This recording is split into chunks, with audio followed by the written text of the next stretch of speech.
चित्रपटाच्या सुरुवातीला आपण आबूरावला पाहतो, जो की एक सिनेस्टार म्हणजे चित्रपटातील नावाजलेला हिरो असतो. आज आबूरावच्या आईचा 10वीचा विधी असतो, म्हणून तो त्याच्या गावी आलेला असतो. तसंच इथं आबूरावला पाहण्यासाठी खूप सारे लोक जमा झालेले असतात. इथे खूप वेळ वाट पाहून पण आबूरावच्या आईच्या पिंडीला कावळा शिवलेला नसतो.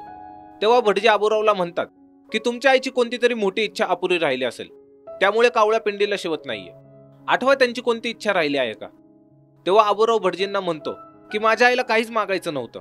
आयुष्यभर तिने खूप दुःख झेलले, तेही माझ्यासाठीच. असं म्हणून तो त्याच्या आईला आठवत डोळे बंद करतो. इथे एक गोड अंगाई आहे, जी आबूरावची आई पाळणा झुलवत गात असते. तसंच आबूराव हे दृश्य दुरून पाहत असतो. तेव्हाच पिंडीला कावळा शिवतो आणि आबूराव डोळे उघडतो. आबूराव इथला विधी संपून त्याची गाडी घेऊन एकटाच निघतो आणि पुढे एका ठिकाणी तो गाडी बाजूला घेऊन डोक्याला टक्कलची जी विग लावलेली असते ती काढतो, ज्याने आपल्याला कळतं की कलाकारचं आयुष्य किती कठीण असतं. आबूरावच्या प्रोड्युसरला त्याच्या चित्रपटाची कंटिन्युटी मोडायची नव्हती, म्हणून त्याने आबूरावला केस तसेच ठेवायला सांगितलेले, ज्यामुळे त्याची आई मेली तरी त्याला टक्कल करता आले नाही. इथून तो पुन्हा गाडी काढतो आणि तो बालपणी ज्या ठिकाणी राहायचा तिथे येतो. हे एक पडीक घर असतं, जिथे आबूरावला त्याच्या आईची आठवण यायला लागते. आणि इथून सीन पास्ट मध्ये जातो, ज्यात संध्याकाळची वेळ असते. इथे आबूरावची आई त्याला जेवण चारत असते आणि आबूराव खात शाळेतल्या एका कवितेचं पाठांतर करत असतो. तेव्हाच तिथे हिम्मतराव येतो. हिम्मतराव ह्या गावाचा सरपंच असतो, ज्याने त्याच्या मनोरंजनासाठी आबूरावच्या आईला तमाशाच्या फडातून आणून ह्या गावाबाहेरच्या घरात सर्वांपासून लपून ठेवलेलं असतं. इथे तो आबूरावला घराच्या पटांगणात बसवतो आणि त्याला सांगतो की इथेच बसायचं आणि कोण येतंय कोण जातंय त्याच्याकडे लक्ष ठेवायचं. जर कोण आलं तर मला निशाणी द्यायची, असं म्हणून तो घराच्या आत जातो. यानंतर इथे एक लावणी आहे, ज्याचं नाव आहे भरलं आभाळ पावसाळी, ज्यात मंजुळा म्हणजेच आबूरावच्याही लावणीवर नाचत असते आणि हिम्मतराव तिचा डान्स पाहत असतो. लावणी संपल्यावर हंबीराव तिथून जायला निघतो. तेव्हा तो पाहतो की आबूराव घराला राखण न देता तो झोपलाय. हंबीराव त्याच्या जवळ जातो आणि झापड मारून त्याला उठवतो. हंबीराव त्याला म्हणतो, तुला मी पहारा द्यायला लावलेलं आणि तू झोपला कसा? असं म्हणून तो त्याला अजून 5-6 झापडी मारतो. इथे आपल्याला कळते की आबूरावचा खरं वडील कोण आहे हे कोणालाच माहित नाही. कदाचित फक्त मंजुळालाच माहित असावं, पण हे या चित्रपटात कुठेच दाखवलेलं नाहीये. हंबीराव इथून गेल्यावर मंजुळा आब्याला घरात नेते आणि झोपी घालते. या सीन नंतर ह्या चित्रपटाचं नाव आणि त्याचे क्रेडिट्स आहेत, जे छोट्याशा टाइमलाईन मध्ये चालतात. आणि सीन शिफ्ट होतो आब्याच्या शाळेत. इथे आब्याला वर्गात यायला उशीर झालेला असतो, म्हणून मास्तर त्याला त्याच्या आईच्या तमाशगिरी नसण्यावरून आणि आब्याला वडील नसण्यावरून त्याला टोमणे मारायला लागतो. आभे यावर मास्तरला शाळेत तो उशीर आला म्हणून माफी मागतो. पण नंतर आभ्याला वर्गात बसवल्यावर मास्तर पाहतो की आभ्याचं लक्ष मास्तर जे शिकवतोय त्याच्याकडे नसून आभ्या वर्गात शिट्ट्या वाजवतोय. मास्तर रागात उठतो आणि आभ्याला छडीने मारतो. तसंच तो आभ्याला शिक्षा म्हणून नक्कल काढायला लावतो. तेव्हा आभ्या कुत्रा भुंकण्याची नक्कल करतो, ज्यावर मास्तर आणि सर्व वर्ग आभ्याच्या नकलेवरती हसतात. यानंतर शाळेची मधली सुट्टी होते, जिथे आभ्या आणि त्याचा मित्र गुणवंत डब्बा खात असतात. तेव्हा गुणवंत आभ्याला सांगतो की माझा वडील आता आमदार होणार आहे, त्यामुळे आमच्या घरी कोंबडीची पार्टी आहे, तू पण पार्टीला ये. आभ्या हो म्हणतो आणि पुढचा सीन पार्टीत शिफ्ट होतो, जिथे मारुतराव रोकडे म्हणजे गुणवंतचा वडील त्याच्या कार्यकर्त्यांना सांगत असतो की मला आमदारकीचं तिकीट भेटलंय, त्यामुळे आता हिम्मतरावच्या घराणेशाहीचा पराभव आता निश्चित आहे. असं बोलत असताना तो हिम्मतरावच्या आणि त्याच्या घराण्यातील सरपंचपदी निवडून आलेल्या लोकांची खिल्ली उडवत असतो. तेव्हाच तो आभ्याची ओळख त्याच्या कार्यकर्त्यांशी करून देतो आणि आभ्याला हिम्मतरावची नक्कल करायला सांगतो. तसंच आभ्या हिम्मतरावची नक्कल करून पार्टीतल्या सर्व कार्यकर्त्यांना हसवतो. पुढे आभ्या पार्टीतून घरी येतो, जिथे हिम्मतरावला आमदारकीचं तिकीट न भेटल्यामुळे तो त्याचं टेन्शन दूर करण्यासाठी एका तमाशगिरींचा नाच बघत असतो. तेव्हाच तो तिचं नाचणं थांबवतो आणि आभ्याला म्हणतो की मला हसव, नाहीतर मला ह्या टेन्शनने वेड लागल. तेव्हा आभ्या मारुतरावची नक्कल करतो. मारुतराव पार्टीमध्ये जे काही हिम्मतराव बद्दल बोलत होता ते आभ्या त्याच्या नकलीमधून हिम्मतराव समोर सांगत असतो. हे ऐकून हिम्मतरावला खूप हसायला येतं. तो खळखळून हसत असतो. तेव्हाच हसता हसता त्याची तब्येत बिघडते आणि हिम्मतरावचं निधन होतं. यापुढे एक छोटासा सीन आहे, ज्यात आभ्याची आई त्याला मारत असते की तूच हिम्मतरावला मारलं म्हणून. तेव्हा आभ्या त्याच्या आईला जे काही घडलं ते सांगतो आणि म्हणतो की मी माझ्या बापाला कधीच पाहिलं नाही, पण हिम्मतराव मला बापागत वाटला. आणि जेव्हा हिम्मतराव मला म्हणाला की मला हसव नाही तर मला वेड लागल, तेव्हा मी त्याला हसवायचं ठरवलं. हे ऐकल्यावर आभ्याची आई त्याला माफ करते. पुढे हे दोघे ते गाव सोडून अक्काकडे येतात. अक्का आभ्याची मावशी असते आणि ती एक तमाशाचा फड चालवत असते. आभ्याची आई हिम्मतराव सोबत राहण्याआधी अक्काकडेच तमाशात काम करायची आणि आता हिम्मतराव राहिला नाही म्हणून ती पुन्हा अक्काच्या तमाशात काम करायला आलेली असते. इथे आपली आणखी एका कॅरेक्टरची ओळख होते, ज्यांचं नाव असतं नाना. नाना पण अक्काच्याच तमाशात कामाला असतो. या सीन नंतर आणखी एक लावणी आहे, कुठे गेला होता तुम्ही कारभारी नावाची, ज्यात मंजुळा ही लावणी गात असते आणि तिच्या शब्दांवर अक्का नाचत असते. याच फडात नानाचा पण एक छोटासा तमाशा आहे. जो की डबल मिनिंग आहे, ज्यात नाना शिपाई असतो, एक जण महाराज तर एक जण पोलीस बनलेला असतो. हा तमाशा संपल्यावर नाना आरशासमोर बसलेला असतो, जिथे आभे येतो आणि नानाला तमाशाच्या कॅरेक्टर बद्दल विचारतो. तेव्हा नाना त्याला सांगतो की तमाशातल्या अप्सरा, राजा, राणी, शिपाई एकीकडं आणि एकटा सोंगाड्या एकीकडं. अर्थात नाना आभ्याचं तमाशाबद्दल आकर्षण पाहून त्याला तमाशाबद्दल माहिती देत असतो. या सीन नंतर पुन्हा सीन तमाशाच्या फडात शिफ्ट होतो, जिथे मंजुळा लाल पैठणी रंग माझ्या चोळीला नावाची लावणी गात असते, पण तिचा गळा बसल्यामुळे तिला लावणी गाता येत नसते. तिथेच आभ्या स्टेजच्या खाली थांबून हे सर्व बघत असतो. तो त्याच्या आईजवळ जातो आणि तिला म्हणतो की तू फक्त गाणं म्हणायची ऍक्टिंग कर, बाकी गाणं मी गातो. इथे गाणं खरंच बघण्यासारखं आहे, ज्यात आभे ते गाणं खूप सुंदर नकलीने गातो, ज्यामुळे सर्वजण त्याच्यावरती खुश होतात. पुढच्या सीन मध्ये आभे त्याच्या मित्रांसोबत एक नाटक करत असतो. तिथेच नानाचा एक मित्र त्याला जवळ बोलवतो आणि नानाला सांगतो की याने एक नाटक बसवलंय, ते तुम्ही नक्की बघा. असं म्हणून तो आभेला ते नाटक करून दाखवायला सांगतो. आभेचं हे नाटक एका टवळगिरी माणसावर आधारित असतं, ज्याची दुसऱ्याच्या बायकोवरती नजर असते. तसंच हे नाटक डबल मिनिंग पण असतं. आभे हे नाटक करून दाखवतो, ज्यामुळे सर्वजण आभेचं नाटक पाहून खुश होतात. तसंच पुढचा सीन पुन्हा नानावरती शिफ्ट होतो, जिथं नाना मेकअप करत असतात आणि तिथे आभे त्यांच्याजवळ कृष्णाचा मेकअप करून येतो आणि नानाला विचारतो की नाना मी कसा दिसतोय. नाना म्हणतात हुबेहूब कृष्णा, आणि इथून आपल्याला आभ्या कृष्णाच्या रूपात मोठा झालेला दाखवलाय. म्हणजेच सीन काही वर्षांनी पुढे शिफ्ट होतो. इथे पुन्हा एक राधे यमुनेच्या काठावर दोरवा नावाचं गाणं आहे, जे आभ्या तमाशाच्या स्टेजवरती परफॉर्म करत असतो. याच गाण्यात आपण सुभद्राला पण बघतो, जी आभ्याची प्रियसी असते. अशाच एका संध्याकाळी त्यांच्या तमाशातील सर्व लोक नवीन नाटक बसवण्यासाठी जमा झालेले असतात. तेव्हा त्यांच्यातील शाहीर एक लावणी ऐकवतो, जी आभ्यासोबतच त्याच्या आईला आणि नानाला पण आवडत नाही, पण अक्काला ती लावणी आवडते, ज्यावरून अक्का आणि आभ्यामध्ये थोडे वादविवाद होतात, ज्यामुळे आभ्या तिथून रागात निघून जातो. यानंतर आभ्याला त्याचा लहानपणीचा मित्र गुणवंत भेटायला येतो, जो की आता आमदार असतो. अक्काचा तमाशा त्याच्याच मतदारसंघात असतो, म्हणून गुणवंत त्यांचा तमाशा बघायला आलेला असतो. पुढे आभ्या जो तमाशा करून दाखवतो तो राजकारणावरती आधारित असतो आणि त्याचा तमाशा झाल्यावर एक लावणी असते, जात कोल्याची नावाची, ज्यावर अक्का नाचत असते. पण तमाशा बघायला आलेल्यांना ती लावणी आवडत नाही. त्यांच्यातील एक जण उठतो आणि अक्काची लावणी थांबून मंजुळाबाई म्हणजेच आभ्याच्या आईची एक जुनी लावणी असते, जिचं नाव असतं भर तारुण्याचा मळा, ती सादर करायला सांगतो, ज्यामुळे अक्का रागात स्टेज सोडून जाते. आणि पुढे आभ्याची आई जेव्हा तिची अप्रतिम लावणी सादर करते, तेव्हा अक्का पुन्हा स्टेजवरती येऊन तिची साथ देते. लावणी झाल्यावर आभ्या आणि गुणवंत दारू पीत बसलेले असतात. इथे गुणवंत आभ्याला स्वतःचा तमाशा सुरू करायला सांगतो. आभ्या त्याला म्हणतो की नवीन तमाशा सुरू करायला पैसा लागतो आणि तो माझ्याकडे नाही. तेव्हा गुणवंत त्याला म्हणतो की तुला माझ्या भरोश्यावर कर्ज काढून देतो, बदल्यात सुभद्रा सोबत एक बैठक झाली पाहिजे. आभ्या यावर गुणवंताला नकार देतो, पण नंतर कर्ज मिळणार हे बघून तो गुणवंत आणि सुभद्राची भेट करून देण्यासाठी तात्पुरता होकार देतो. यानंतर आभ्याचा तमाशा सुरू होतो, ज्याच्या उद्घाटनाच्या वेळी शब्दांचा हा खेळ मांडला नावाचं एक गाणं आहे आणि यानंतर एक हसवणारं नाटक आहे. हे नाटक पण राजकारणावरतीच असतं. पुढे हळूहळू आभ्याचा तमाशा फेमस होत जातो. तसंच आभ्या आणि सुभद्राचे काही प्रेमाचे सीन पण आपल्याला ह्या गाण्यात दाखवले जातात. हे गाणं संपल्यावर एक कार्यक्रमाचा सीन आहे.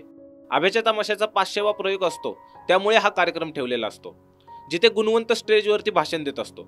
इथेच गेस्ट म्हणून चित्रपटातील प्रसिद्ध हिरोईन मेनका पण आलेली असते, जिला ह्या कार्यक्रमात काही फारसा इंटरेस्ट नसतो. पण पुढे आभ्याचा तमाशा बघितल्यावर ती खूप खुश होते आणि तमाशा संपल्यानंतर ती खास आभ्याला भेटायला जाते. ती आभ्याला सांगते की मी खूप दिवसांनी खळखळून हसले. तसेच ते आभ्याच्या ऍक्टिंगचं पण कौतुक करते. इथे आभ्या त्याच्या आईची आणि नानांची ओळख मेनकाशी करून देतो, जिथे सुभद्रा पण असते. पण ती आभ्या आणि मेनकाला एकत्र पाहून थोडी निराश असते. हा सीन संपतो आणि पुढच्या सीन मध्ये आपण पाहतो की उस्मान, जो चित्रपटाचा प्रोड्युसर असतो, तो आभ्याला भेटायला येतो. तो आभ्याला सांगतो की मेनका तुझ्या ऍक्टिंग वरती खूप खुश आहे, तू माझा ऐक आणि चित्रपटात काम कर, तुझ्यासाठी रोल पण चांगला आहे. आभ्या त्याला म्हणतो माझ्यावरती आधीच खूप कर्ज आहे आणि तमाशातल्या 50-60 जणांच्या स्टाफला सांभाळता सांभाळता माझे नाकी नऊ होतात, त्यात आणखी ह्या चित्रपटाचा भार मला सांभाळता येणार नाही. यावर उस्मान त्याला म्हणतो की तुझ्या बाकी सर्व कामाचं शेड्यूल मी सांभाळतो, पण तू त्या मेनकाचं मन दुखवू नको, उद्या तू मला भेटायला ये. असं सांगून तो त्याला काही ऍडव्हान्स पैसे देतो. दुसऱ्या दिवशी आपण मेनकाला पाहतो, जी तिच्या बॉयफ्रेंड वरती चिडलेली असते, कारण तिचा बॉयफ्रेंड दुसऱ्या मुलीसोबत फिरत होता. त्यामुळे त्यांच्या चर्चा आता पूर्ण फिल्म इंडस्ट्रीत होत आहेत.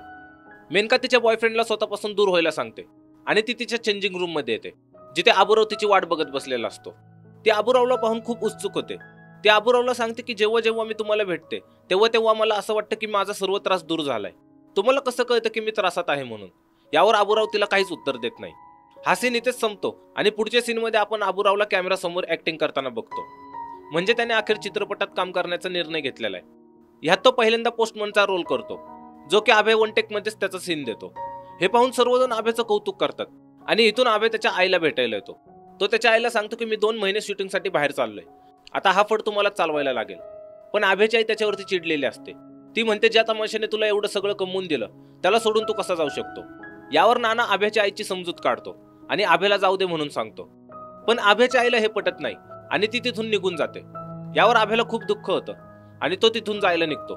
तेव्हाच वाटेत सुभद्रा त्याला थांबवते आणि म्हणते की मला तुला काहीतरी सांगायचंय। पण अभय आधीच चिडलेला असतो, त्यामुळे तो तिच्यावरती खवळतो आणि तिला म्हणतो की आपण नंतर बोलू, आता तमाशा सुरू होईल, आधी त्याची तयारी करायला घे, असं म्हणून तो तिथून निघून जातो।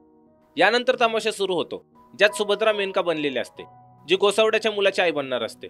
पण गोसावड्या तिला म्हणतो की हे मूल माझं नाही, असं या नाटकात दाखवतात। पुढे याच नाटकात तुम्ही जाऊ नका हो रामा नावाचं गाणं आहे, जे सुरू असताना मेनका अभयला भेटायला येते। अभय तिला आलेली बघून मध्येच नाटक सोडून तिच्याकडे जातो। इकडे तमाशा चालू असतो आणि अभय तिकडे त्याचा रोल करायचं सोडून मेनकाशी गप्पा मारत बसतो।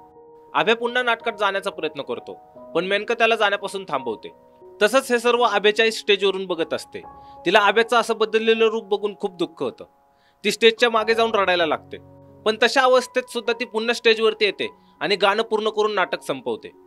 यानंतर अभय शूटिंगला जाण्यासाठी त्याचं सर्व सामान गाडीत भरतो आणि जाण्या अगोदर त्याच्या आईशी बोलायला येतो, पण त्याची आई त्याच्याशी बोलत नाही। यावर अभय त्याच्या आईला खूप विनवण्या करतो, तसंच तो बोलत असताना रडत पण असतो। खूप हट्ट केल्यावर शेवटी अभयच्या आईचा राग शांत होतो आणि ती अभयला शूटिंगला जायला सांगते। हे ऐकून अभयला बरं वाटतं आणि तो आईला आणि नानाला नमस्कार करून मेनका सोबत शूटिंगला जायला निघतो। पुढे सिनेमाचं शूटिंग सुरू होतं आणि तसंच इथे आणखी एक गाणं आहे, गडद जांभळं भरलं आभाळ नावाचं, ज्याची शूटिंग चाललेली असते। तसंच या गाण्याच्या दरम्यान अभय आणि मेनका एकमेकांच्या प्रेमात पडतात व पुढे हे दोघे लग्न करतात। ही बातमी प्रेसवाल्यांना कळल्यावर ते मेनका आणि आबूरावला काही प्रश्न विचारतात, ज्याचे उत्तर आबूराव कमी आणि मेनका जास्त देत असते।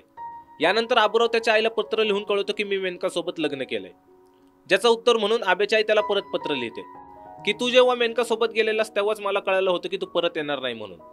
आम्ही तुझ्या विना तमाशा नीट सांभाळला आहे, तू त्याची काळजी करू नको, जिथं आहेस तिथं बरा राहा, पण त्या मुलीच्या नादात स्वतःला गमवून बसू नकोस।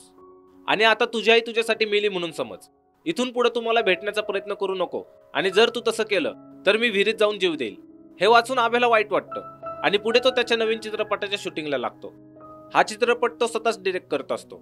तसंच एके दिवशी रवी मेनकाला भेटायला येतो। मेनका दार उघडते, पण रवीला दारात पाहून ती पुन्हा रागात दार बंद करते। पण रवी तिला थांबून बोलतो की तुझा माझ्याबद्दल काहीतरी गैरसमज झाला आहे, तू केवळ मला चिडवण्यासाठी आबूरावशी लग्न केलेस। मेनका म्हणते तसं नाहीये, मी खरंच त्यांच्यावरती प्रेम करते। यावर रवी तिला विचारतो की तू खरं सांग, तुला आबूराव आवडतो की त्याच्यातला सोंगाड्या? यावर मेनका त्याला काहीच उत्तर देत नाही आणि त्याला तिथून निघून जायला सांगते। तसंच या दोघांचं बोलणं चालू असताना आबूराव तिथे आलेला असतो आणि यांचं हे बोलणं त्याने पण ऐकलेलं असतं, पण तो असं भासवतो की त्याने काहीच पाहिलं आणि ऐकलं नाही। रवी तिथून गेल्यावर आबूराव घरात जाण्यासाठी दार वाजवतो, पण मेनकाला वाटतं की रवीच पुन्हा दार वाजवतोय। त्यामुळे ती रागात आबूरावला रवी समजून सांगते की हो, मी आबूरावशी त्यांच्यातल्या सोंगाड्यामुळेच लग्न केलंय, मला त्यांच्यात काहीच इंटरेस्ट नाही, असं म्हणून ती रवीला पुन्हा जायला सांगते। इकडे दारापलीकडे आबूराव तिचं असं बोलणं ऐकून तिथून निघून जातो आणि पुढे जोकरच्या वेशात तो मेनका समोर येतो। मेनका त्याचा हा गेटअप बघून चकित होते। ती त्याला म्हणते की तू असा गेटअप का केलास, जा आणि तोंड धुवून ये। आबूराव तिला विचारतो की या गेटअपला तुमच्या भाषेत काय म्हणतात? मेनका म्हणते जोकर किंवा क्लाउन। आबूराव म्हणतो नाही, दुसरा शब्द आहे। मेनका म्हणते एंटरटेनर। आबूराव म्हणतो हा, एंटरटेनर, तर मी आता तुम्हाला एंटरटेन करणार आहे। मेनकाला समजते की आबूरावला नक्की काय म्हणायचंय, त्यामुळे ती गप्प राहते। इथे आबूराव मेनकाला एका नाम्या नावाच्या शेतकऱ्याची गोष्ट नाटकातून सांगतो, जी थोडक्यात अशी असते की माणसाने काही गोष्टी लपून ठेवायला हव्यात, त्या कोणालाही सांगू नये। ही गोष्ट पाहिल्यावर मेनका खूप आनंदी होते आणि नाटक झाल्यावर आबूराव मेनकाला एक सल्ला देतो की बाईने सारख्यासारखं नसावं, जे काही गुपित आहे ते पोटातच ठेवावं। हे ऐकून मेनका विषय बदलते आणि पुढे आबूरावला तिच्या आयुष्याबद्दल सांगते की कसे तिचे आई वडील वेगळे झाले आणि ती एकटी पडली, ज्यामुळे ती तणावात राहायला लागली आणि आबूराव तिच्या आयुष्यात आल्यामुळे ती आता कशी या तणावातून बाहेर पडण्याचा प्रयत्न करते। हा सीन संपतो आणि पुढे आपण बघतो की आबूराव त्याच्याच आईची जी लावणी असते, भर तारुण्याचा मळा नावाची, ती शूट करत असतो। याच लावणीवरती मेनका डान्स करत असते, पण आबूराव शूटिंग मध्येच थांबवतो आणि मेनकावरती खवळतो। तो म्हणतो की असा कुठं डान्स असतो का, अशा गाण्यावर नाचायला जीव ओतावा लागतो, असं वरवर नाचायचं नसतं। हे ऐकून मेनका चिडते आणि आबूरावला म्हणते की तमाशा वेगळा आणि पिक्चर वेगळा असतो, मी 20 पेक्षा जास्त पिक्चर केलेले, लक्षात असू द्यात की ह्या चित्रपट क्षेत्रात मीच तुम्हाला आणलंय, मला डान्स कसा करायचा ते तुम्ही नका सांगू, असं बोलून ती शूटिंग मधून निघून जाते। आबूराव यावर काहीच बोलत नाही आणि शूटिंग पूर्ण थांबवतो. पुढे अबुरावला एक पत्र येतं ज्यात त्याच्या आईच्या निधनाची बातमी असते. तसंच इथून सीन पुन्हा प्रेझेंटमध्ये येतो, जिथे अबुराव त्याच्या घराजवळ बसून हे सर्व आठवत असतो. पुढच्या सीनमध्ये गुणवंत अबुरावला भेटायला येतो आणि त्याला सांगतो की मी मुख्यमंत्री होणार आहे. इथे गुणवंत त्याला म्हणतो की आता माझ्या जबाबदाऱ्या आणि काम वाढणार आहे. तसंच मला आपलं कल्चर आणि संस्कृती विचाराच्या मोकळी सोबत जपावी लागणार आहे. अबुराव त्याला म्हणतो की जेव्हापासून घराघरात टीव्ही आलाय तेव्हापासून लोक टीव्हीला चिटकून बसलेत. त्यामुळे जे कलाकार नाटकात व इतर ठिकाणी त्यांची कला दाखवून पोट भरायचे, त्यांची कला पाहायला आता लोक नसल्याने ते उपाशी मारतायत. पण असो, हे पण दिवस बदलतील. यांचा हा सीन इथेच संपतो आणि पुढच्या सीनमध्ये आपण नानाला बघतो, जो एका लहान मुलीला घेऊन अबुरावकडे आलेला असतो. अबुराव शूटिंग संपवतो आणि नानाशी बोलायला येतो. नाना त्याला सांगतात की तमाशा आता नीट चालत नाहीये. सगळे कलाकार सध्या शेतात कामाला जात आहेत. मी सुद्धा आता थकलोय, पण जाता जाता तुझी एक अमानत तुला द्यायची. असं म्हणून तो लहान मुलीला दाखवत अबुरावला सांगतो की ही सुभद्राची मुलगी आहे, जी तुझ्यापासून झाली. सुभद्राने तिला लहानाची मोठी केली, पण 10 दिवसापूर्वी ती हे जग सोडून गेली. तिला टीबी झालेला. आता ह्या मुलीची जबाबदारी तुझी आहे, असं सांगून नाना तिथून जातो. यानंतर अबुराव जोकरचं मास्क घालून त्या मुलीजवळ येतो आणि तिचं नाव विचारतो. ती सांगते तिचं नाव जाई आहे. अबुराव तिला म्हणतो की मला ओळखलं का? ती नाही म्हणल्यावर अबुरावला कळतं की तिला माहित नाही की तिचा वडील कोण आहे. अबुराव तिला तिथंच बसायला सांगतो आणि त्याच्या मॅनेजरला बोलून सांगतो की मागच्या आठवड्यात आपण एका शाळेला बोर्डिंग स्कूल बांधण्यासाठी देणगी दिलेली. त्यांच्या बोर्डिंगमध्ये ह्या मुलीला भरती करून टाका. तसंच हा सीन इथेच संपतो. यापुढे राया माझ्या झाडाला पालवी फुटली नावाचं एक गाणं आहे, ज्याचं अबुराव दिग्दर्शन करत असतो. याच गाण्यादरम्यान अबुराव त्याच्या मुलीला बघायला जाताना दाखवला आहे. तो बोर्डिंगला जातो, पण त्याच्या मुलीला न भेटता लांबूनच तिला पाहून तो परत येतो.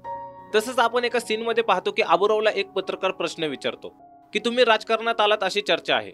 पण अबुराव म्हणतो की त्या अफवा आहेत. मुख्यमंत्री माझा लहानपणीचा मित्र आहे म्हणून हे सर्व पसरवलं जात आहे. तेव्हाच पत्रकार म्हणतो की तुमच्या इन्कम टॅक्सच्या केसमध्ये मुख्यमंत्र्यांनी तुम्हाला मदत केली अशी पण अफवा आहे. यावर अबुराव त्याबद्दल मला काहीच माहित नाही असं सांगतो. पुढे हे गाणं संपतं आणि सीन अबुराव आणि मेनकावरती शिफ्ट होतो. हे दोघे बोलत असताना अबुरावला एक फोन येतो, जो त्याने उचलल्यावर समोरून कोणच बोलत नाही. मग अबुराव फोन मेनकाला देतो, तेव्हा फोनच्या पलीकडे रवी असतो. हे कळल्यावर मेनका रॉंग नंबर म्हणून फोन कट करते आणि फ्रेश झाल्यावरती तिच्या रूममध्ये जाऊन बसते. तेव्हाच तिथे रूमच्या दाराजवळ रवी येतो आणि तिला विचारतो की तू माझा फोन का कट केला. मेनका आधी त्याच्यावर खवळते की तू इथे का आलास, अबुराव घरीच आहेत. पण जेव्हा रवी सांगतो की अबुराव आत्ताच गाडी घेऊन घराबाहेर गेलाय, तेव्हा मेनका त्याला म्हणते की मला माहित आहे की मी तुझ्यावरती प्रेम करते, पण अबुरावांनी माझं आयुष्य बदलून टाकलं आहे. मी तुझ्यासाठी त्यांना नाही सोडू शकत, तू जा इथून. हे ऐकल्यावर रवी तिथून निघून जातो. पण रवी गेल्यावर मेनका त्याला आवाज देत त्याच्या मागे मागे जाते आणि जेव्हा ती रवीला शोधत अबुरावच्या रूम मध्ये येते, तेव्हा ती बघते की आता तिच्याशी जो बोलायला आला होता तो रवी नाही तर अबुराव होता, जो की रवीचा वेश करून आलेला. त्यामुळे मेनका अबुराववरती चिडते आणि त्याच्यावर खवळून दुसऱ्या रूम मध्ये जाते. दुसऱ्या दिवशी अबुराव त्याच्या मुलीला घरी घेऊन जाण्यासाठी बोर्डिंगला येतो. तो तिला म्हणतो की ओळखलंस का मला, मीच तुझा वडील आहे. पण त्याची मुलगी म्हणते नाही, तुम्ही अबुराव आहात जे चित्रपटात काम करतात. अबुराव म्हणतो तुला कोणी सांगितलं नसेल, पण मी सांगतो की मीच तुझा वडील आहे, चल माझ्यासोबत. अबुरावची मुलगी त्याच्यासोबत जायला पुन्हा नकार देते. पण अबुराव जेव्हा निराश होऊन तिथून जायला निघतो, तेव्हा ती त्याला थांबवते आणि मला घरी यायचंय म्हणून सांगते. बोर्डिंग मधून आल्यावर अबुराव जायला घर दाखवतो आणि म्हणतो की हे घर तुझं आहे. असं बोलून तो काही कामासाठी घराच्या हॉलमध्ये जातो. इकडे जाई घर बघत असताना नकळत ती मेनकाच्या रूम जवळ जाते. मेनका तिला विचारते कोण आहेस तू. जाई मेनकाला तिचं नाव सांगते. मेनकाला वाटते की जाई अबुरावची फॅन आहे आणि ती अबुरावला शोधत घरात नजर चुकून आली असावी, म्हणून ती जाईचा हात धरून तिला घराबाहेर काढत असते. तेवढंच जाई तिचा हात सोडून पळत जाऊन अबुराव जवळ थांबते. अबुराव मेनकाला सांगतो की ही माझी मुलगी आहे, ही आता आपल्यासोबतच राहील. मेनका अबुरावच्या ह्या बोलण्याकडे लक्ष न देता त्याला सांगते की मी हे घर सोडून चालले, लवकरच रवी मला घ्यायला येईल.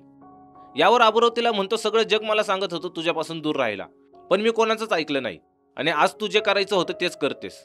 पुढे मेनका जाण्याआधी त्याला मिठी मारते आणि सांगते की पहिल्यांदा ज्या दिवशी मी तुमचा शो बघायला आलेले, तेव्हा माझ्या पर्समध्ये झोपीच्या गोळ्या होत्या, त्या खाऊन मला मरायचं होतं. पण शो मध्ये तुम्ही मला इतकं हसवलं की मला पुन्हा जगावंसं वाटलं. तुमच्यासोबत राहून तुमची साथ देण्याचा मी खूप प्रयत्न केला, पण मी रवीला नाही विसरू शकले. माझं तुमच्यावर सुद्धा खूप प्रेम आहे, पण लग्न आणि नवरा या नात्याला मी समजू नाही शकले. असं बोलून ती जाईजवळ जाते आणि म्हणते की मला ब्लॅकमेल करायला तुम्ही ह्या मुलीला घेऊन आलात, तुम्ही असं करायला नको होतं. हे ऐकल्यावर अबुराव म्हणतो ती माझीच मुलगी आहे, मी तुला फसवत नाही आणि नाही कोणतं सोंग करतोय. असं बोलून तो तिला जायला सांगतो. यानंतर सुरुवातीला अभयची आई जी अंगाई गात होती तेच गाणं पुन्हा आहे, पण मेल व्हर्जन मध्ये. ह्या गाण्याचं नाव आहे मी गाताना, ज्यात दाखवतात की अभय त्याच्या मुलीची खूप काळजी घेतो तसंच पुढच्या सीनमध्ये गुणवंतच्या विरोधी पक्षाची प्रेस कॉन्फरन्स असते, ज्यात ते गुणवंतवरती टीका करतात आणि गुणवंतला आवाहन करतात की येणाऱ्या निवडणुकीत आमचा उमेदवार ज्या जागेवरून लढणार आहे त्याच जागेवरून तुम्ही आमच्या विरुद्ध निवडणूक लढवून दाखवावी. गुणवंतला हे कळल्यावर तो आबूरावला घरी बोलवतो आणि त्या जागेवरून तू निवडणुकीला उभं राहावं अशी माझी इच्छा आहे म्हणून सांगतो. यावर आबूराव थोडा विचार करतो आणि उमेदवारीसाठी तयार होतो. पुढे आबूराव निवडणूक जिंकतो आणि आपण आबूरावला विधानसभेत बघतो. इथे तो विरोधी पक्षाविरोधात भाषण देतो. यानंतर लोककलावंतांचा गौरव समारंभ असतो, ज्यात गुणवंत नानांचा सत्कार करून झाल्यावरती त्यांना 2 शब्द बोलायला सांगतो. नाना राजकारण आणि कलावंतांच्या आयुष्यावरती छोटंसं भाषण देतात आणि सीन पुन्हा विधानसभेत शिफ्ट होतो, जिथे विरोधी पक्षनेता अध्यक्षांना सांगतो की काल इथले मंत्री आणि काही बिल्डर्स झोपडपट्टी उठवायला गेलेले. काही तरुणांनी त्यांचा विरोध केला तर पोलिसांनी त्यांच्यावरती गोळीबार केला, ज्यात 3-4 मुलांचा मृत्यू झाला. यानंतर आबूराव जेव्हा त्यांच्या पक्षातर्फे बोलत असतो तेव्हा तो त्याच्या भाषणामध्ये गरीब लोकांची टिंगल करत असतो. तसंच आपल्याला कळते की आबूराव पण आता त्याच लोकांसारखा झालाय जे फक्त मतदानापुरते लोकांचा विचार करतात. इथे नाना पण आबूरावचं हे बोलणं ऐकत असतात. त्यांना आबूरावचं हे राजकारणी रूप बघवत नाही, त्यामुळे ते विधानसभेतून उठून जातात. पुढे नाना आबूरावला म्हणतात की आभ्या किती निर्लज्ज भाषण केलंस तू. ज्या गरिबांची तू मदत करायला हवी त्यांच्याच विरोधात तू बोलतोयस. नीट विचार कर, तुझ्या पक्षातले नेते तुझा वापर करून घेतात. तू कलाकार बनून जेवढं नाव कमवलंस त्यापेक्षा जास्त तू राजकारणी बनून ते गमवून टाकलं. यापुढे तो गुरु म्हणून माझं नाव कुठंच लावू नकोस. आबूरावला याचं वाईट वाटतं. तसंच सीन शिफ्ट होतो आबूरावच्या चित्रपटाच्या सेटवरती. इथे कुणाची ग माडी नावाचं गाणं आहे, जे आबूराव डिरेक्ट करत असताना त्याला त्याच्या आईची आणि सुभद्राची आठवण येत असते. त्यामुळे तो शूटिंगच्या मध्येच उठतो आणि शूटिंग सोडून तिथून निघून जातो.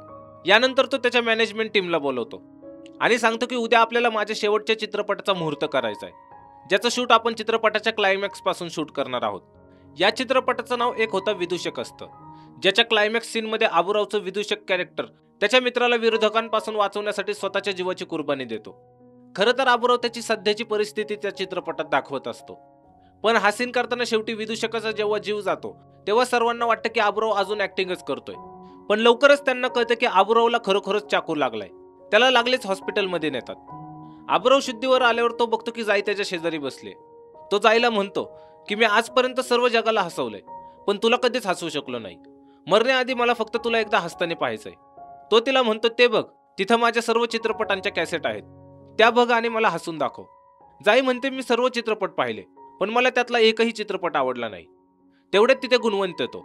आधी तर तो आबूरावच्या तब्येतीबद्दल विचारपूस करतो आणि नंतर तो त्याच्या मेन मुद्द्यावरती येतो. तो विषय फिरवून आबूरावला सांगतो की काही दिवसांनी माझा वाढदिवस आहे, जो तू आल्याशिवाय मी साजरा करणार नाही. खरं तर गुणवंतला त्याच्या वाढदिवसाच्या दिवशी आब्याच्या हिरो इमेजचा फायदा त्याच्या राजकारणात करून घ्यायचा असतो. डॉक्टर गुणवंतला सांगतात की आबूरावची तब्येत खूपच खालावली आहे, त्यांना सक्त विश्रांतीची गरज आहे. यावर गुणवंत डॉक्टरला म्हणतो की तुमचं प्रमोशन जे खूप वर्षापासून थांबलं आहे ते मी तुम्हाला करून देतो. बदल्यात तुम्ही आबूरावला माझ्या वाढदिवसाच्या दिवशी स्टेजवरती भाषण देण्यासाठी तयार करा आणि भाषण देताना तो स्टेजवरती कोसळला पण पाहिजे. म्हणजेच आबूरावला राजकारणी फायद्यासाठी मारण्याचा प्लॅन गुणवंत करतो. पुढे आबूरावला स्टेजवरती भाषण देताना दाखवतात, ज्यात तो गुणवंतला वाढदिवसाच्या शुभेच्छा देतो आणि पुढे बोलत असताना तो सांगतो की माझे वडील कोण आहेत हे मला माहित नाही, मी बिनबापाचा आहे. यावर लोक हसायला लागतात. तेव्हाच आबूरावला चक्कर यायला लागते. गुणवंतला पण वाटतं की आबूराव आता खाली कोसळणार, पण आबूराव स्वतःला सावरतो आणि पुढच्या भाषणात तो जाईला एक सश्याची गोष्ट सांगतो. तो जाईला म्हणतो की जाई मला तुला हसताना बघायचंय. तू मला अजून तुझा वडील मानत नाहीस, पण मी खरंच तुझा वडील आहे. मी तुझ्या आईला फसवलं, त्यामुळे मला एक शाप भेटला. जोपर्यंत तू मला बाप मानणार नाहीस तोपर्यंत मी असाच घुटमळत राहणार. मी तुला हसताना कधीच पाहू शकणार नाही. मला माफ कर जाई आणि माझ्यासाठी हस. हे ऐकून जाईच्या डोळ्यातून पाणी येते आणि ती हसायला लागते. तेवढ्यात पब्लिक मधून एक जण उठतो आणि म्हणतो आम्हाला लहान मुलांची गोष्ट नाही ऐकायची, आम्हाला लावणी ऐकायची आहे. असं बोलल्यावर स्टेज जवळ गोंधळ व्हायला सुरुवात होते. हे बघून गुणवंतला कळतं की त्याचा आबूरावला मारण्याचा प्लॅन फिसकटला. त्यामुळे स्टेजवरती जास्त गोंधळ होण्याआधी गुणवंत आणि बाकीचे लोक स्टेज सोडून जातात. तसंच इथे जाई स्टेजवरती येऊन आबूरावला मिठी मारते. शेवटच्या सीनमध्ये दाखवतात की जाई आबूरावला पप्पा म्हणून हाक मारते आणि सांगते की तुम्ही लवकर बरे व्हा, तुम्ही सर्वांना अजून खूप हसवलं पाहिजे. तसंच मला तुमच्याकडून खूप साऱ्या गोष्टी पण ऐकायच्यात. आणि ह्याच हॅपी सीन सोबत हा चित्रपट इथेच संपतो. हा चित्रपट 1993 मध्ये रिलीज झालेला. याची IMDb रेटिंग आहे 7.9 आणि याचे डिरेक्टर होते जब्बार पटेल. तसंच आजही हा चित्रपट त्याच्या गाण्यांमुळे खूप प्रसिद्ध आहे.